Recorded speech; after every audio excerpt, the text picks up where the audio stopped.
ঐতিহাসিক ৬ দফা দিবস উপলক্ষে ধানমন্ডি ৩২ নম্বরে জাতির পিতা বঙ্গবন্ধু শেখ মুজিবুর রহমানের প্রতিকৃতিতে শ্রদ্ধা নিবেদন করেছেন প্রধানমন্ত্রী শেখ হাসিনা। শ্রদ্ধা নিবেদনের সময় নীরবে দাঁড়িয়ে থাকেন বঙ্গবন্ধু কন্যা।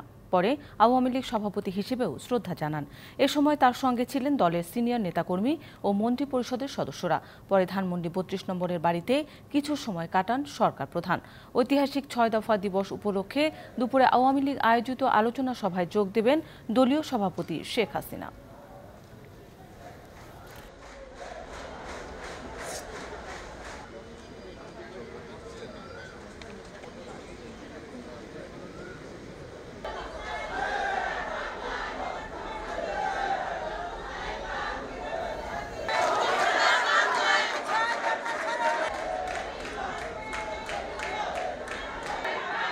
সম্পাদক ৬ দফা হচ্ছে